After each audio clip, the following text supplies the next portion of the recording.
Hey y'all, I have more of your own stories to read to you today and I am super excited. Also, within the next few days, I am going to be posting a lot of my own paranormal adventures. I have visited 5 as of right now haunted locations and have stories and footage from all of them. I'm going to tell the backstories of the locations. It's going to be a whole thing and I'm so excited. My plan is to tell the story of one of them. It should be up Friday. I still need to get all of the backstory out and all of that, but I am super excited, and this was one of my locations that I was super excited to visit, so it's gonna be a blast. Anyways, enough of that for now. Let's get into your scary stories. So this actually happened with my cousin. One of her friends lived catty-corner to where she lives now. They're pretty close but had to move to another neighborhood because her friend's dad was having these terrifying dreams. Something happened to my cousin as well. So my cousin, her sister, and their friend decided to have a sleepover at the friend's house. Now her friend moved because her father was having these terrifying dreams of a Grim Reaper-like creature slowly approaching his daughter's bedroom. There was blood everywhere, and in every dream it would get closer to the door. So they moved and the nightmares stopped. Anyways, 3 of them decided to have a sleepover at her house, and when they all decided to go to bed, my cousin decided to sleep in a little loft area that her friend had at the end of her hallway.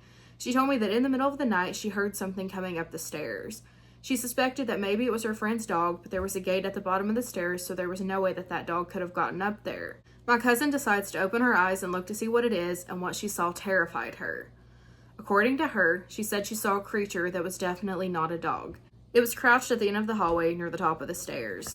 Its eyes were glowing. They were red. She said in reality she only glanced at it for a second, but she said it felt like hours. She also said that it looked like it was crawling or scurrying towards her. She looked away, frightened. She went back to look at it, and the creature was gone. She went to tell her friend, and she said that they went to tell her dad and decided they need to finally move. They did, and nothing like that ever happened again. That's scary. I would move too. Oh my god. This one's titled Church Camp Horror. For a little backstory, I and a few friends used to go to a church in Pennsylvania. Every year in October, sometimes September, there would be a weekend retreat for all of the kids in the youth group. The camp was about 2 hours away from any stores, towns, or, well, the public. When we got there, the girls got to choose which cabin we would want. At this time, I identified as a girl, but I no longer do. So we all chose the one farthest from the main dining area. This cabin was also right at the tree line from the forest surrounding this place. I would like to give a little description of the cabin. The door was on the right, far side of the cabin facing the woods, and inside the cabin there were bunk beds for everyone. The bathroom was on the left side of the cabin, and me and my friend Kay, for now, were in the back right corner of the cabin. I was top bunk, and my friend was bottom. Fast forward to the second night that we were there. The first night was fun and normal, just everyone settling down as you do, but the second night was far from normal. After a while of talking and hanging out, we all went to bed around 11. I woke up randomly in the middle of the night, which is very unusual for me. I have hyperinsomnia, so I sleep a lot and very heavily. I don't know the time I woke up, probably around 1 to 3 in the morning, but I looked down at the bottom of the bunk because I felt really unsettled. In the window that was by my bed, just sticking up enough for where I could see outside of it, I saw someone, or something. It was looking in the window, like hands pressed into the window looking. I was terrified because, 1, you would have to be really tall to be able to see, but also because it couldn't have been anyone in my group and the doors stayed locked. There was always an adult keeping watch of who leaves. I didn't know what to do, so I just pretended to be asleep, and I didn't pay attention to it. I did end up falling asleep, and nothing else happened that night. The next day was normal until that night during the game we were playing. The game was where the adults would put out a bunch of glow sticks around the area, and you were supposed to find all colors without being caught by the people with flashlights. Mind you, this was all at 10 p.m., so it was completely dark. One of the glow sticks I needed was in the woods, not far, but it was still enough.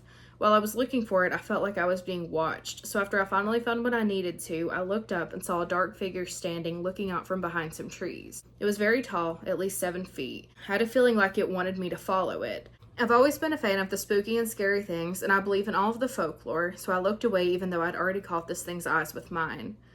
I tried to walk out as calmly as possible, and as soon as I was out, I just ran. I was on edge all night, but nothing seemed to happen after that. I still got this feeling that I should have followed that being, even though I know it wouldn't have ended well. Safe to say, this year when my friend asked me to go again, I said no right away. I will never go back unless absolutely necessary. I don't blame you. I'm so glad that you got out safely. Oh! Seeing that just peeking in, nope. I'm good, actually. Nope. A little backstory. This takes place in North Phoenix, Arizona, in late March, early April of 2023. So my friend's ex-boyfriend, my ex-boyfriend, and I are all some significant amount of natives, so we grew up hearing all the folklore and stories about what lurks at night. We knew not to disrespect the land, and what's in the desert is allowing us to be there, so we need to be respectful at all times. We didn't grow up on the reservation or anything, but we did believe it, and we've never really experienced it until that night. Well, we like to have bonfires and go drink, and we all have big trucks and do stupid stuff like donuts and burnouts and all that. All that little stuff you do in your 20s in the middle of the desert. But we know what land we can do that stuff on and where we can't. This particular spot we were at, you don't disrespect it. It's been known for certain activity.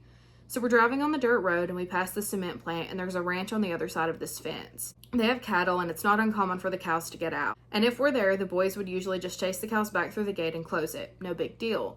Well, on this night, we saw the cow. It was one of those all black ones, and the boys got out and went to it to get it into the gate, and it didn't move out of the way of the road. It just stood there and stared. Its eyes were not animal, but it was late and I had been drinking, so I just brushed it off. The cow just walked into the desert, not back through the gate. That's very important to the story later. So we get back in and go up the mountain to our spot. We don't do the fires here, and we don't leave trash or anything that would be considered disrespectful. We don't play loud music, we don't whistle, nothing. So we had the truck in the shape of a V so we could have somewhere to stand and take in the view but not be worried about what's behind us. Because I can't have my back open to anything, it has to be against the wall or like something. We're drinking, I looked down at the mountain and I saw a cow. So the boys went down to see what it was. While they were down there, my best friend and I noticed 5 dark figures running back and forth past the boys. We heard laughing, so we told the boys to come back up calmly and that we were cold. We didn't really acknowledge them yet. They came back up, told me all I saw was a rock and my now ex-boyfriend felt something hit his shoe. It was some random golf ball. The boys start freaking out because there was a tunnel that ran through the bottom of the mountain. He had thrown that golf ball while they were down there, but it goes straight through and we're probably 30 feet up and 20 feet from the edge where the golf ball was supposed to have landed. And then I feel something grab my waist. So I just say, hey guys, I really think it's time to head up for the night. And they all agree and we leave. And right before we left, everything just fell completely silent. Mind you, there was a whole lot of land with cows and horses. Bodies of water, bugs, everything. Everything was silent. We got in the trucks and left. Didn't say a word until we were about 30 miles from our spot. I was shaking, like my entire body was uncontrollably shaking, like I was cold, but I wasn't. We called our other friends and went back out to investigate so that we weren't alone. We had 3 people stay up at the top and watch, and we had 7 people down the mountain just looking for anything. I looked up at the top to see if my friends were okay, and I saw 4 very tall, lanky, almost tree-like creatures. They were hovering over my friends, and they had eyes of a cat that just glowed white. We started going back up, and they ran away. As soon as we got to the top of the mountain, we heard the most spine-chilling, guttural female screams, and we all jumped. We got in the truck and left after saying thank you to whatever was out there for allowing us to be on their land. We were driving out and my now ex stopped and stared into the desert, and I looked over and saw 4 things just standing, staring at us. We left and none of us talk about it with each other. The next morning I get a call saying 4 of the cows on that ranch were unalived by the body of water.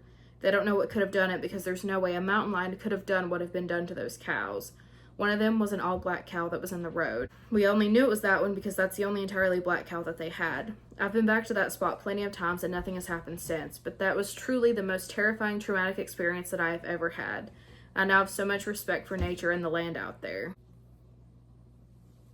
I am scared, and I regret filming this at 11 p.m. Why did I film this at 11 p.m.? I live out in Wisconsin, and there's this couple that I'll pet and house sit for every now and again. They're really sweet. I've done this several times, and they live out in the country and are a 20-minute drive from the nearest town. They have 2 dogs, 2 horses, 2 cats, and some sheep. Their property is right next to a farm that has cows as well, but not close enough to where you can hear them. They're also surrounded by woods on almost all sides and have one other building that's to the right of the house when facing towards it. This building holds the horse feed. The house has giant windows in the living room that face directly out into the woods. They don't have blinds because of how massive they are. Almost every single time that I've taken care of their animals while they're gone, I've always felt like something's watching me, whether I'm in that house or not. Well, in June, I was house and pet sitting for 3 days. I left the dogs out in the morning on the 2nd day there when I heard a guttural scream come from the woods. I headed to the building that had the horse feed. It sounded like someone was screaming. I quickly fed the horses before I went inside the house, and the dogs came back sooner than normal. Well, later that day, I had to go back out to grab the hose to bring it over to the garden. But when I went towards that building that had the horse feed in it and the hose, I had a sinking feeling in my stomach. It was quiet outside, and I couldn't even hear the animals making any sound. I didn't grab the hose and I went back inside. It ended up getting really dark outside around 7 or 8 and it started to storm. At some point when I was in the living room, I heard what sounded like mooing coming from outside. I didn't look, but it sounded both close and far away. I never hear the neighbors' cows when I'm at the client's house. It freaked me out and I ended up staying in their guest room of the house, which was the only room that had blinds. That was only one of the spots where I didn't feel eyes on me. That one was indeed not less scary. That's terrifying. Windows with no blinds on them freak me out so badly. And this one is titled Weird Experience on Florida Trails. So this story actually happened a long while back when I was still living in Florida. So please bear with me as my memory's a little fuzzy. My brother had come to visit me, my mom and my 2 sisters. I don't know why we decided to since we weren't really an active family at the time, but everyone wanted to go on a hike through some of the state park's Florida trails. If I'm remembering correctly, these were one of these trails that jutted off a highway in a weird sort of way. These are pretty common in the area. I remember hiking for a bit. My mom took pictures of us on some funky looking trees. We saw small deer native to the area. Everything was pretty normal. Well, maybe half an hour passes as we're walking, and I start to lag behind the group a bit, looking at cool trees. I was picking up rocks I saw, and I was still in eyesight of my mother, so she thought nothing of it. And then I realized everything felt weird. Like things became quiet. Being a kid, I didn't realize the magnitude of that. It just seemed weird. Something told me to look at the right, and I did. When I did, I remember seeing something I believed to be a coyote at the time. I always knew wild animals were more scared of us than we are of them, so I didn't really think anything of it, as I was still pretty close to the group in my mind. This is where I truly can't tell if what I saw was truly what I saw. I remember this coyote looking directly at me and standing on its hind legs. It continued its gaze. It didn't look like a dog standing up on its back legs, though. I didn't realize it at the time, but now I realize it looked more like a weird human thing with a coyote's head. I was freaked out, as you could imagine, so I ran to catch up with my family. I don't think they even noticed that I had lagged behind so much, and no one was really worried when I made my return. Well, that's all I got. I'm scared, so I'm gonna just head out. Bye.